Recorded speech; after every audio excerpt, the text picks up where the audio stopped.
in the scientific or healthcare industry, never has so much money been spent on so quick a time in trying to produce an effective and safe vaccine.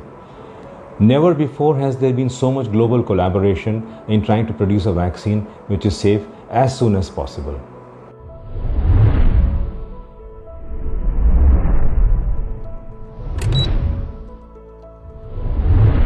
The purpose of a vaccine is to introduce some kind of artificial immunity in the human host so that when the actual virus attacks, the human has an immunity against it and does not get the disease. Various strategies are used for making vaccines, and we have used this successfully in the past for many dreadful diseases like tuberculosis, chickenpox, measles, rubella. The eradication of smallpox has been largely because of vaccination. We are very close to eradicating polio, again because we have effectively used safe vaccines for the human population. And that is why we are pinning on hope on a good and safe vaccine to prevent us from catching the COVID-19 infection.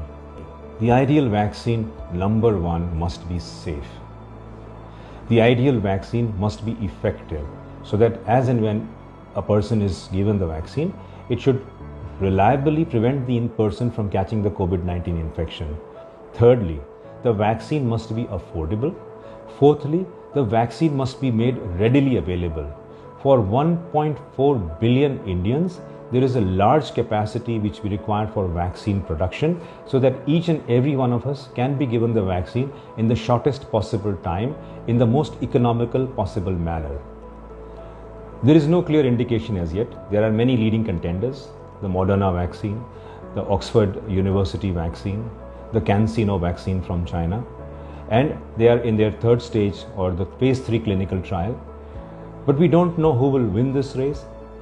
Various strategies are being used like messenger RNA or using a virus and putting up the coronavirus spoke on it so as to elicit an artificial response. Viral replication deficient strains are being used so that the virus is implanted in the body but does not reproduce so that the body hosts an immune response against this particular viral strain. But what protection do we already have? Rather than relying or waiting eagerly for the vaccine, the first one is physical distancing. We must maintain at least 2 meters of distance from the other human being so that the virus is not transmitted to us. The second protection that we have is wearing a mask. Wearing an effective either a 3-ply or an N95 mask for healthcare workers is a very good and safe protection against catching an infection. The third thing we have and which we've learned reliably is frequent hand washing or hand sanitization. If there is no water available and we cannot use the soap, then we must rely on hand sanitization where the ethyl alcohol content must be a minimum of 70%. Since we already have these 3 safe techniques available to us, these strategies available to us, we must rigorously and vigorously adopt these so that our reliance and our dependence on a vaccine is considerably reduced, and by our own responsible social behavior, we try to stamp out this disease from our country. With over 1 lakh medical experts and the facility to teleconsult, experience clinic-like consultations on Practor.